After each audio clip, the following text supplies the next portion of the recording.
The Summit Within. This is our today's chapter.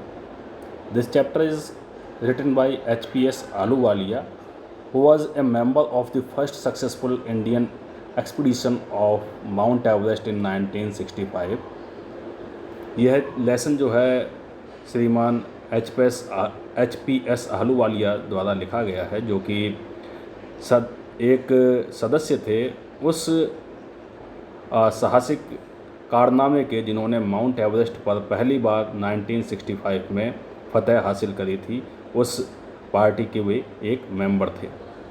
How did he feel when he stood on the highest point in the world. जब वह उस सबसे ऊंची चोटी पर मौजूद थे, पहुँचे थे, तो उन्होंने कैसा महसूस किया। Let us hear his story in his words, climbing the summit and then the more difficult task of climbing the summit within. चलिए आइए जानते हैं उनकी कहानी को उनके खुद के शब्दों में कि किस तरीके से उन्होंने उस शिखर पर, उस समिट पर विजय प्राप्त की। And the more difficult task of climbing the summit with in, और उससे भी ज़्यादा कठिन कार्य है हमारे अंदर जो शिखर है, उस शिखर के ऊपर हम किस तरीके से फतह हासिल कर सकते हैं। तो सबसे कठिन कार्य है हमारे अंदर के शिखर पर फतह हासिल करना। और जो उन्होंने जिस शिखर पर, जिस माउंट एवरेस्ट पर उन्होंने फतह हासिल की थी, तो उन दोनों के बारे में यहाँ उन्होंने कुछ जानकारी दी है। तो आइए इस चैप्टर के माध्यम से उस जानकारी को हम हासिल करते हैं कि क्या क्या बातें उन्होंने इस चैप्टर में कही हैं। Of all the emotions which surged through me as I stood on the summit of Everest, looking over miles of panorama below us, the dominant one I think was humility. जो सारे के सारे emotions थे, जो सारे के सारी भावनाएं थी, विच सर्ज्ड थ्रू मी, जो कि मेरे अंदर उमड़ रही थी, जो कि अचानक से, सर्ज मीन्स अरोज सडनली, जो कि अचानक से मेरे अंदर उमड़ने लगी थी। As I stood on the summit of Everest, जिस समय मैं एवरेस्ट की समिट पे, उसके शिखर पर खड़ा हुआ था, उस समय कई सारी भावनाएं अचानक से मेरे अंदर उमड़ने लगी। Looking over miles of panorama below us, और मैं वहाँ से मेरे नीचे जो लंबा चौड़ा पैनोरमा फैला हुआ था, लंबा चौड़ा जो एरिया फैला हुआ था, लार्ज विशाल एरिया जो फैला हुआ था, उसको मैं वहाँ से देख रहा था। उसको देखते समय मेरे अंदर कई सारी भावनाएं, कई सारे आवेग, कई सारी जो इमोशंस थे वे अचानक से उमड़ने लगे थे। Dominant one I think was humility, और जो जिसने सबसे ज़्यादा डोमिनेंट किया, जो सबसे ज़्यादा इम्पोर्टेंट था, वो था ह्यूमिलिटी, यानी कि हम्बलनेस, विनम्रता। The physical in me seemed to save, और जो मेरे अंदर की फिज़िकल थी, जो मेरे अंदर की शारीरिक क्षमता थी, ऐसा मुझसे कह रही थी, थैंक गॉड, ईश्वर का बहुत बहुत धन्यवाद, इट्स ऑल ओवर, कि ये सब का सब बड़े आसानी से और यह मुश्किल कठिन जो है कंप्लीट हुआ, पूर्ण हुआ। However instead of being jubilant there was a tinge of sadness, यद्यपि यह एक खुशी का मौका था, यद्यपि मुझे बहुत ज़्यादा जुबिलेंट होना चाहिए था, बहुत ज़्यादा खुश होना चाहिए था, लेकिन कुछ ना कुछ यहाँ पे सैडनेस का टिंग था, कुछ ना कुछ सैडनेस की शैडो, कुछ ना कुछ सैडनेस की, कुछ ना कुछ दुख की छाया यहाँ पर मौजूद थी। और वह दुख की छाया क्यों थी, जबकि उन्होंने तो उस समिट के ऊपर, उस सबसे ऊंचे शिखर के ऊपर फतह हासिल की थी, जिस पे चढ़ने के लिए लोग बाग तरसते थे। वहाँ तक पहुँचने के बावजूद भी वो टिंग ऑफ सैडनेस क्या थे, यानी कि वो दुखों की छाया क्या थी, जो कि उनके अंदर उस समय मौजूद थी। और वो क्यों थी? Was it because I had already done the ultimate in climbing and there would be nothing higher to climb and all roads hereafter would lead down. क्या यह टिंगनेस ऑफ सैडनेस इसलिए थी, टिंग ऑफ सैडनेस, यह जो दुख की छाया इसलिए थी क्योंकि मैं पहले से ही उस चोटी पर, उस शिखर पर फतह हासिल कर चुका था, जिसके अलावा अब इससे ऊंचा शिखर इस पूरी दुनिया में कोई नहीं बचा था। अब जो भी रास्ते जाते थे वो इस शिखर से नीचे की ओर ही जाते थे, ऊपर जाने वाले सारे रास्ते में फतह कर चुका था। क्या यह दुख इसलिए था क्योंकि अब कोई भी ऐसा साहसिक कार्य, कोई भी ऐसा जो आप साहसिक कार्य कहेंगे, जो कोई भी ऐसा साहसिक कार्य नहीं बचा था जिसको करने के लिए मुझे फिर से इतनी मेहनत करनी पड़े, इतना प्रयास करना पड़े। क्या यह दुख इसलिए था?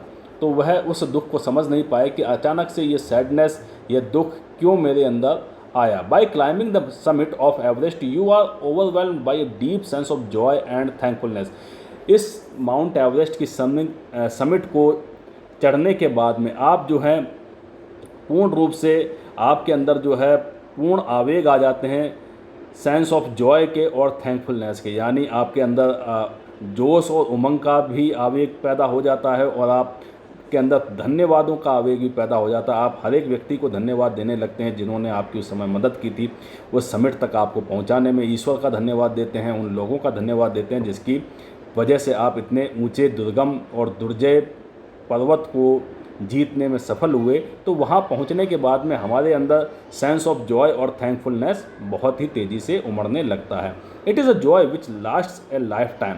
यह एक ऐसा जोश था, यह एक ऐसी उमंग थी जो कि जीवन पर्यंत मेरे अंदर रहने वाली थी। The experience changes you completely. इस अनुभव ने आपको पूर्ण रूप से, यह अनुभव आपको पूर्ण रूप से बदल देता है। The man who has been to the mountain is never the same again.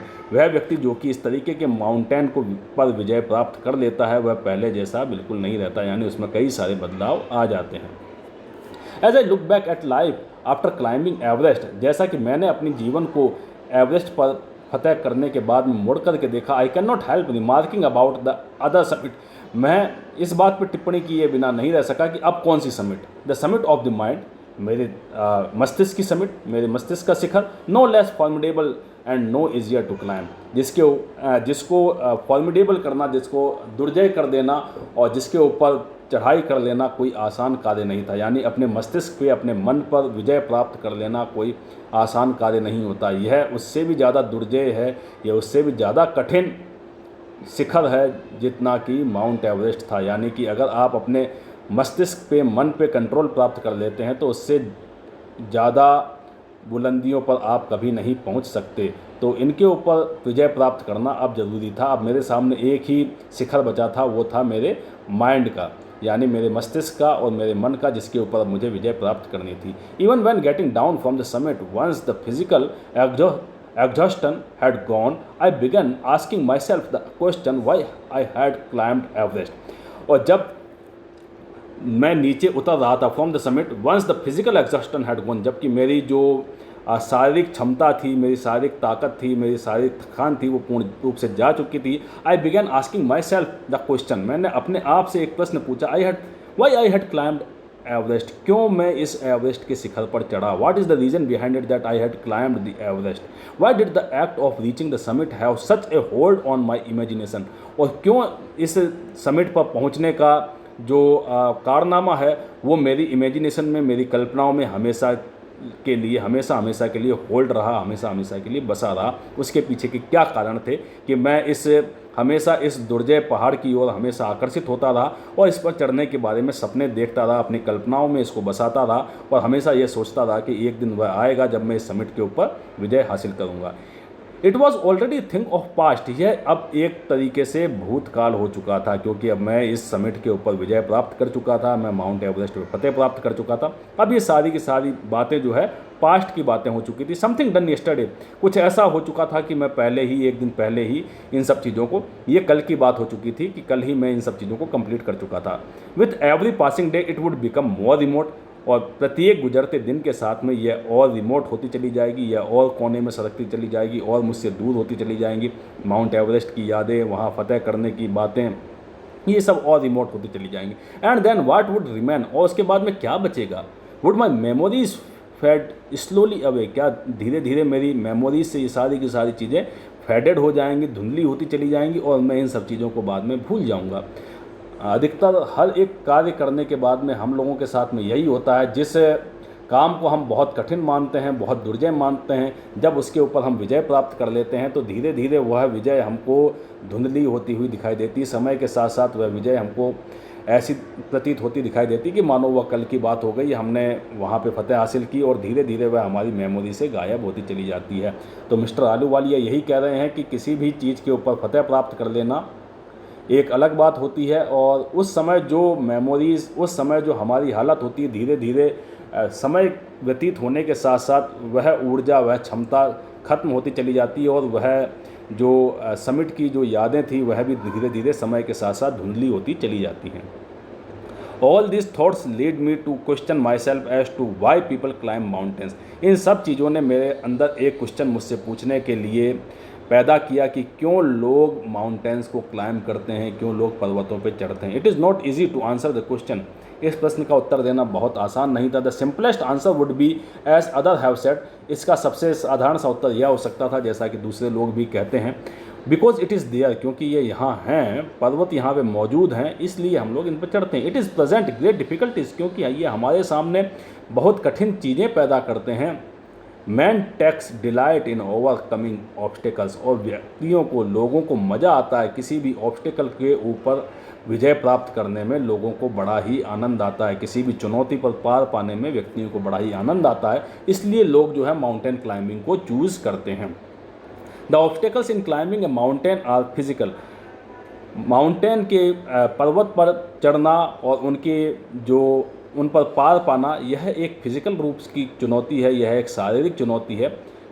A climb to a summit means endurance, persistence and will power. एक समिट के ऊपर चढ़ने का मतलब है, एक शिखर पर विजय प्राप्त करने का मतलब है endurance, persistence and will power. Endurance means tolerance, यानी आप में किसी चीज़ को झेलने की क्षमता होनी चाहिए। परसिस्टेंस मीन्स डिटर्मिनेशन, यानी आप में दृढ़ संकल्प होना चाहिए। एंड विल पावर, और आप में इच्छा शक्ति होनी चाहिए। अगर आप में ये तीनों चीज़ें मौजूद हैं तो आप किसी भी समिट के ऊपर फतह प्राप्त कर सकते हैं। आप में अगर एंड्योरेंस है, आप में अगर टॉलरेंस है, आप में अगर परसिस्टेंस है, आप में अगर डिटर्मिनेशन है और आप में विल पावर है, तो आप किसी भी समिट के ऊपर विजय प्राप्त कर सकते हैं। आप किसी भी चुनौती के ऊपर पार पा सकते हैं। अगर आपको किसी भी चुनौती के ऊपर विजय प्राप्त करनी है तो आपको इन 3 गुणों को अपने अंदर बसाना होगा, और वो 3 गुण जिनकी मिस्टर आलूवालिया इस चैप्टर में डिस्कशन करते हैं वो हैं endurance, persistence and will power, यानी कि tolerance, determination and will power. दृढ़ इच्छा शक्ति, किसी बात को बर्दाश्त करने की क्षमता, और हमारी इच्छा शक्ति। The demonstration of these physical qualities is no doubt exhilarating as it was for me also. और जो इन चीज़ों ने डिमॉन्स्ट्रेशन दिखाया था फिजिकल क्वालिटीज़ के ऊपर, मेरी जो शारीरिक क्षमताएं थी उनके ऊपर जो डिटर्मिनेशन दिखाया था, डिमॉन्स्ट्रेशन किया था, जो दर्शाया था, is no doubt exhilarating as it was for me also. यह किसी भी तरीके से एक्सिलरेटिंग था, it is very exciting for me and as it was for me also, और यह मेरे लिए भी बहुत ही ज़्यादा एक्साइटेड कर देने वाला था, मेरे लिए भी बहुत ज़्यादा उत्तेजना पैदा कर देने वाला था कि मेरे अंदर ये तीनों गुण मौजूद थे, और इसने मेरी फिजिकल क्वालिटी को बहुत ज़्यादा बढ़ा दिया था, मेरी शारीरिक गुणों को बहुत ज़्यादा बढ़ा दिया था। और इन क्षमताओं की वजह से, इन क्वालिटीज़ की वजह से ही, जो इन्होंने डिमॉन्स्ट्रेट किया, जो प्रदर्शन किया, उनकी वजह से ही मेरा जो शारीरिक क्षमता है, मेरे जो शारीरिक गुण हैं, वो इतने ज़्यादा बढ़ गए कि मैं बड़ी आसानी से इस समिट के ऊपर, इस शिखर के ऊपर विजय प्राप्त कर पाया। I have a more personal answer to the question. मेरे पास एक और निजी आंसर है, निजी उत्तर है इस प्रश्न का। फ्रॉम माई चाइल्डहुड, मैं अपने बचपन से ही I have been attracted by mountains, मैं माउंटेन्स की ओर हमेशा से ही आकर्षित रहा हूँ। I had been miserable lost when away from mountain, मैं उस समय दयनीय महसूस करता था, उस समय अपने ख्वाबों में खो जाया करता था जब मुझे माउंटेन से दूर जाना पड़ा था। इन द प्लेन्स, जब मैं मैदानी एरिया में चला गया तो मैंने अपने आप को दुखी पाया, खोया हुआ पाया। Mountains are nature at its best, mountains अपने आप में एक प्रकृति हैं, अपने आप में एक लाजवाब प्रकृति हैं। Their beauty and majesty pose a great challenge and like many I believe that mountains are a means of communication with God. और उनकी सुंदरता और उनकी भव्यता जो एक महान चुनौती सामने पैदा करते हैं। एंड लाइक मैनी, और दूसरी चीज़ों की तरीके से जैसा कि दूसरे व्यक्ति सोचते हैं, आई ऑल्सो बिलीव, मैं भी यह विश्वास रखता था, मेरे अंदर भी यह विश्वास था, that mountains are means of communion with God, कि माउंटेन्स, पर्वत जो है, ईश्वर से वार्ता करने का एक माध्यम है, एक तरीका है, क्योंकि इनके शिखर इतने ऊंचे होते हैं कि वहाँ पर पहुंचकर आप आसानी से ईश्वर से बातचीत कर सकते हैं। ऐसा विश्वास मेरे अंदर भी था, जैसा कि कई लोगों के मन में होता है। Once having granted this the question remains, जब इन चीज़ों को हमने पार पा लिया, इन चीज़ों को उत्तर मिल गया, इन सब चीज़ों को हमने ग्रांट कर लिया, एक्सेप्ट कर लिया, द क्वेश्चन रिमेंस, क्वेश्चन यह बचता है कि वाई एवरेस्ट, कि मैंने एवरेस्ट को ही क्यों चुना। What is the reason behind it that I choose mount Everest for climbing, because it is the highest peak in the world, the mightiest and has defeated many previous attempt, क्योंकि यह सबसे ज़्यादा भव्य थी, सबसे ज़्यादा ऊंची थी, और इसने पहले भी कई लोगों को फ्रस्ट्रेट किया है, डिफीट किया है, निराश किया है। कई लोगों ने इसके ऊपर अटेम्प्ट किए, कई लोगों ने इसके ऊपर विजय प्राप्त करने के लिए प्रयास किए, लेकिन कई सारे लोग वहाँ से निराश होकर के लौटे। It takes the last ounce of one's energy, यह एक व्यक्ति की एनर्जी की, एक व्यक्ति की ऊर्जा के आखिरी बिंदु को भी चूस लेता है। यानी इसके अंदर, इसके ऊपर अगर आपको विजय प्राप्त करनी है, माउंट एवरेस्ट के ऊपर अगर आपको विजय प्राप्त करनी है, तो आप में शारीरिक क्षमता, शारीरिक दृढ़ता बहुत ज़्यादा होनी आवश्यक है, क्योंकि इसमें बहुत ज़्यादा एनर्जी की आवश्यकता होती है। It's a brutal struggle with rock and ice, यह एक क्रूर संघर्ष है चट्टानों के साथ और बर्फ़ के साथ में। वंस टेकन अप, अगर आपने एक बार इस पर कदम बढ़ा लिया, it can not be given up half way even when one's life is at stake, तो आप अपने कदम यहाँ तक कि मध्य रास्ते से भी पीछे नहीं हटा सकते, क्योंकि उस समय आपका जीवन दांव पर होता है। The passage back is as difficult as the passage onward, क्योंकि पीछे लौटने का रास्ता उतना ही कठिन है जितना कि आगे बढ़ने का। एंड देन, और तब, when the summit is climbed, इस समिट को जब चढ़ लिया गया, इसके ऊपर जब हमने विजय प्राप्त कर ली, there is the exhilaration, the joy of having done something, तो हमारे अंदर एक एक्साइटमेंट था, एक उत्तेजना थी, कुछ कर लेने का, कुछ कंप्लीट कर लेने का हमारे अंदर एक जोश पैदा हो चुका था। The sense of a battle fought and won, इस तरीके की भावना पैदा हो चुकी थी कि जैसे हमने कोई युद्ध लड़ा और हम उस युद्ध को जीत गए। यह भावना उस तरीके से थी जैसे कोई एक राजा युद्ध लड़ता है, उस युद्ध में विजय प्राप्त कर लेता है, तो उस राजा को जैसी खुशी होती है वैसी ही खुशी हम लोग अनुभव कर रहे थे। There is a feeling of victory and of happiness, हमारे अंदर जो है विजय की और खुशी की भावनाएं उमड़ रही थीं कि हमने इतनी दुर्गम और दुर्जय शिखर के ऊपर फतेह प्राप्त कर ली थी, जो कि विश्व का सबसे ऊंचा शिखर था। Glimpsing a peak in the distance, I get transported to another world, दूर चमकती हुई एक पीक को देख करके, एक शिखर को देख करके मुझे ऐसा लगा कि मैं किसी दूसरे ही दुनिया के अंदर ट्रांसपोर्ट हो गया हूँ, स्थानांतरित हो गया हूँ। आई एक्सपीरियंस है change with in my self, मैंने अपने अंदर ही बदलाव को महसूस किया। Which can only be called mystical, जिसको कि आप केवल मिस्टिकल कह सकते थे, जिसको कि आप केवल स्पिरिचुअल कह सकते थे। By its beauty, aloofness, might, ruggedness and the difficulties encountered on the way, the peak draws me to it as Everest did. It is a challenge that is difficult to resist. By its beauty, इसकी सुंदरता की वजह से, इसके aloofness की वजह से, इसके दुराव की वजह से, इसके इंडिफरेंस की वजह से, इसके माइट की वजह से, यानी इसकी भव्यता की वजह से, इसके रगडनेस की वजह से, इसके असभ्यता की वजह से, and the difficulties encounter on the way, और जो डिफ़िकल्टीज़, जो हमने कठिनाइयाँ एनकाउंटर की, जो हमने सामना की रास्ते के अंदर, the peak draws me to it, यह चोटी, यह शिखर हमेशा मुझे अपनी ओर आकर्षित करता रहा, एज एवरेस्ट डिड, जैसा कि एवरेस्ट करता रहा। It is a challenge that is difficult to resist, यह एक ऐसी चुनौती थी जिसका विरोध करना बहुत ही कठिन था। Looking back, I find that I have not yet fully explained why I climbed Everest.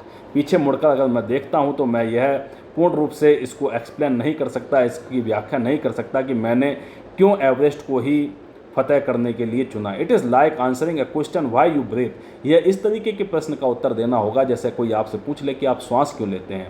Y do you help your neighbours, आप अपने पड़ोसी की मदद क्यों करते हैं। Why do you want to do good acts, आप अच्छे अच्छे कार्य क्यों करते हैं। There is no final answer possible, तो इस प्रश्न का एक अंतिम उत्तर देना मेरे लिए संभव नहीं था कि क्यों मैंने माउंट एवरेस्ट को ही फतेह करने के लिए चुना।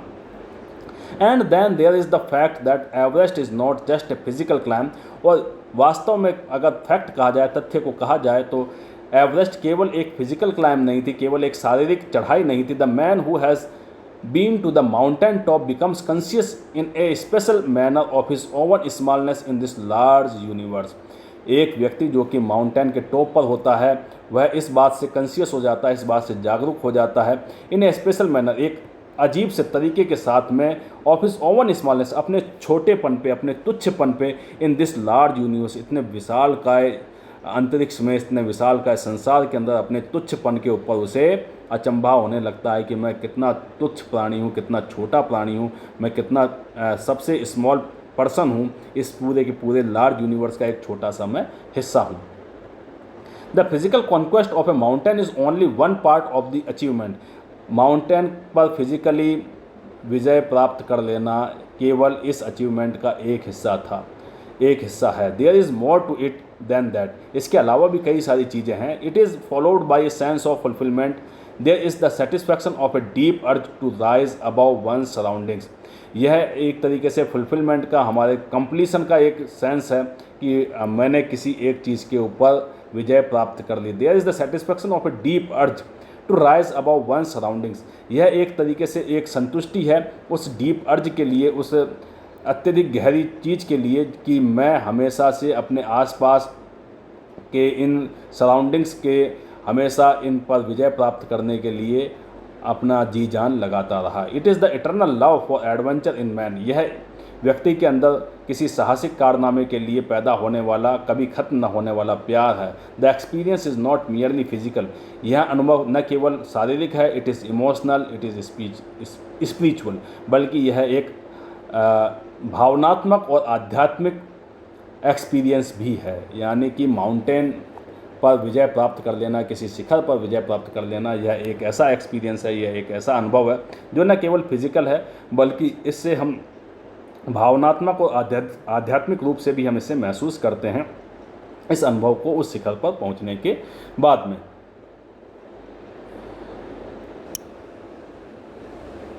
Consider a typical climb towards the summit. On the last height, you are sharing a rope with another climber. इसी तरीके से आइए देखते हैं, जब हम टिपिकल क्लाइंब की ओर बढ़ते हैं, चर्चा कर रहे हैं टिपिकल क्लाइंब की, यानी कठिन चढ़ाई की, टुवर्ड्स द समिट, उस समिट की ओर, ऑन द लास्ट हाइट, जबकि हम आखिरी ऊंचाई पर पहुंच चुके हैं। You are sharing a rope with another climber. आप अपनी जो रोप है, आप अपनी रस्सी को अपने दूसरे क्लाइंबर, अपने दूसरे जो पर्वतारोही है उसके साथ में शेयर कर रहे हैं। यू फर्म इन, आप दृढ़ता के साथ में खड़े हुए हैं, यानी आप मजबूती पे हैं। ही cuts the step in the hard ice, और वह आपके लिए स्टेप बना रहा है हार्ड आइस को काट करके, कठिन जो कठोर बर्फ है उसको काट करके वह आपके लिए आगे का रास्ता तैयार कर रहा है। Then he belays and you inch your way up. फिर वह आपकी रस्सी को वहाँ गाड़ता है और आप अपना पैर आगे बढ़ाते हैं, आगे की ओर बढ़ते हैं। The climb is grim. इस तरीके से यह क्लाइंब जो है वह सीरियस है, बहुत ही कठिन है। You strain every nerve as you take every step. आप हमेशा तनाव में रहते हैं, जब कभी भी आप एक कदम बढ़ाते हैं आपके अंदर हमेशा तनाव, आपके अंदर हमेशा डर बना रहता है कि कब कोई ऐसी चट्टान आ जाए, कब मेरा पैर फिसल जाए और मैं सीधा नीचे चला जाऊं। Famous climbers have left records of the help given by others. बहुत जो अच्छे पर्वतारोही हैं, जो प्रसिद्ध पर्वतारोही रहे हैं, उन्होंने अपना वो रिकॉर्ड छोड़ा है कि किस तरीके से उन्हें दूसरों की मदद प्राप्त हुई जब उन्होंने किसी पर्वत शिखर पर विजय प्राप्त की। They have also recorded how they needed just that help. उन्होंने इस बात को भी रिकॉर्ड किया है, इस बात को भी अपने साथ रखा है कि किस तरीके से उनको यह हेल्प की आवश्यकता पड़ी थी। वे ऐसी कौन सी कठिन परिस्थितियों में पर्वतारोहण करते समय फंस गए थे जब उनको इन सब चीज़ों की आवश्यकता पड़ी थी। इस they might have given up, जबकि उन्होंने बिल्कुल उम्मीदें ही छोड़ दी थी। Breathing is difficult. इस समय जब इतनी ऊंचाई पे हम पहुंच जाते हैं तो सांस लेना बहुत कठिन हो जाता है। You curse yourself for having let yourself in your for this. आप अपने आप को साफ देंगे, अपने आप को कोसेंगे कि आपने इस तरीके का कार्य क्यों चुना। You wonder why you even undertook the ascent. आपको अपने ऊपर आश्चर्य होगा कि आपने इस चढ़ाई को क्यों चूज़ किया, क्यों चुना। There are moments when you feel like going back. ऐसे भी क्षण आएंगे, ऐसे भी समय आएगा जब आप वापस मुड़ कर के जाने के बारे में सोचेंगे। It would be sheer relief to go down. यह एक सुख होगा, यह एक सुख देने वाली चीज़ होगी कि आप नीचे उतर करके चले जाएं इंस्टीड ऑफ अप, ऊपर जाने की बजाय। But almost at once you snap out of that mood. लेकिन अचानक से आप इसको अपने दिमाग से निकाल करके फेंक देंगे। जैसे ही आइडिया आपके मन में आएगा, यह आपको थोड़ी सी राहत देगा कि चलो हम नीचे लौट चलें, लेकिन जैसे ही यह दिमाग में आपके आएगा उसी समय आप इसे निकाल करके अपने दिमाग से फेंक देंगे और आप फिर से ऊपर चढ़ने के बारे में सोचने लगेंगे। There is something in you that does not let you give up the struggle. आपके अंदर कोई ना कोई ऐसी चीज़ में होती है जो कि आपको इस स्ट्रगल को, इस संघर्ष को ख़त्म नहीं करने देती है। यानी वह आपको हमेशा प्रेरित करती है कि आप ऊपर की ओर चढ़ाई चढ़ते रहें। एंड यू गो ऑन, और फिर आप अपनी चढ़ाई को जारी रखते हैं। Your companion keeps up with you. आपका जो साथी है वो आपके साथ रहता है। Just another 50 feet. फिर वो कहेगा 50 फीट और चढ़ते हैं और 100 और 100 फीट चढ़ते हैं, मे बी 200, 400, 500, इस तरीके से आप बढ़ते चले जाते हैं। यू आस्क योर सेल्फ, फिर आप अपने आप से पूछते हैं, इज़ देयर नो एंड, क्या इन चीज़ों का कभी अंत नहीं होगा? क्या ये 100 फीट, 50 फीट, 200 फीट ये चलते ही चले जाएंगे? क्या कभी इस चोटी का, कभी इस शिखर का कोई अंत नहीं आने वाला? You look at your companion, आप अपने कंपेनियन की ओर देखते हैं, आप अपने साथी की ओर देखते हैं, and he looks at you, और वह आपकी ओर देखता है। You draw inspiration from each other, आप एक दूसरे से प्रेरणा लेते हैं, and then without first being aware of it you are at the summit, और बिना किसी चीज़ को जाने समझे, बिना किसी बारे में अवेयर हुए आप लोग फिर उस शिखर पे होते हैं। इस तरीके से हम एक दूसरे से प्रेरणा प्राप्त करते हुए हम लोगों ने उस शिखर पर, उस समिट के ऊपर हमने विजय प्राप्त की। तो यह एक तरीका होता है किस तरीके से माउंटेनियर्स जो होते हैं वो एक पर्वत पर, एक दुर्गम पहाड़ के ऊपर भी विजय प्राप्त कर लेते हैं बड़ी आसानी के साथ में। Looking round from the summit you tell yourself that it was worthwhile, और जब आप उस पर्वत शिखर पर पहुंच जाते हैं और उसके बारे में सोचते हैं, यू टेल योर सेल्फ, आप अपने आप से कहते हैं that it was worth while, यह सार्थक हुआ।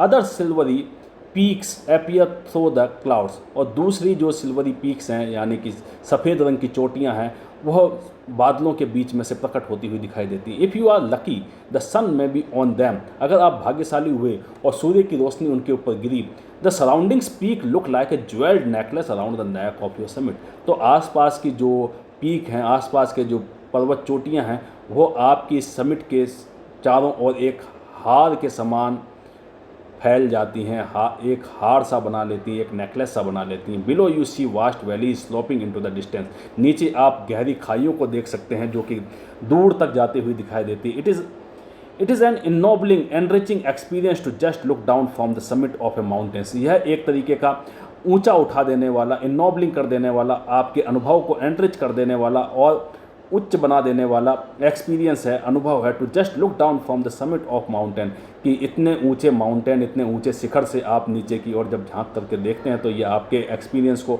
और ज़्यादा इनोबलिंग और ज़्यादा एनरिचिंग बना देने वाला एक अनुभव होता है।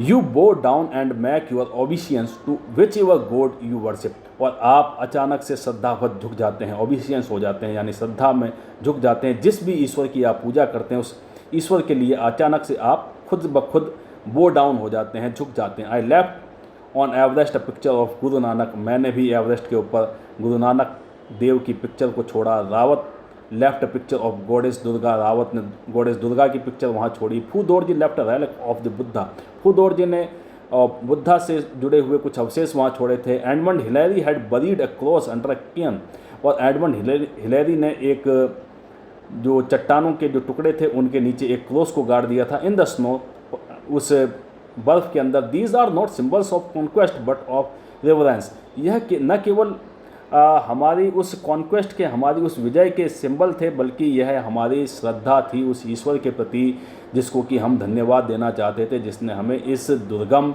इस दुर्जय पर्वत के ऊपर चढ़ने में सफल बनाया था और हमारे प्रयासों को सार्थक किया था। तो उनको श्रद्धा देते हुए हमने इन सब चीज़ों को वहाँ छोड़ दिया था। The experience of having climb to the summit changes you completely, और यह अनुभव, इस समिट पर चढ़ने के अनुभव आपको बिल्कुल बदल करके रख देते हैं, आप में बिल्कुल बदलाव सा ला देते हैं। There is another summit, it is within yourself, एक और समिट है जो कि आपके खुद के अंदर है। It is in your oven mind, आपके खुद के दिमाग की समिट, आपके खुद के दिमाग का शिखर। Each man carries within himself his own mountain peak, प्रत्येक व्यक्ति अपने खुद के अंदर एक ऐसा शिखर, एक ऐसा चरम बिंदु रखता है जिसके ऊपर उसे विजय प्राप्त करना, उस पर विजय पाना हर एक व्यक्ति के मन में होता है कि मैं अपने मन मस्तिष्क पर विजय प्राप्त कर सकूं। He must climb it to reach to a fuller knowledge of himself, उसे उस पर विजय प्राप्त करनी चाहिए, उसे फुल्लर नॉलेज ऑफ हिमसेल्फ, उसे अपने खुद के अनुभव की पूर्ण जानकारी होनी चाहिए, उसकी पूरी जानकारी होनी चाहिए, पूर्ण रूप से उसका ज्ञान होना चाहिए। इट इज़ फियरफुल एंड अनस्केलेबल, यह एक डरावना और तुच्छ सी चीज़ हम इसे मान सकते हैं। It can not B climbed bye anyone else,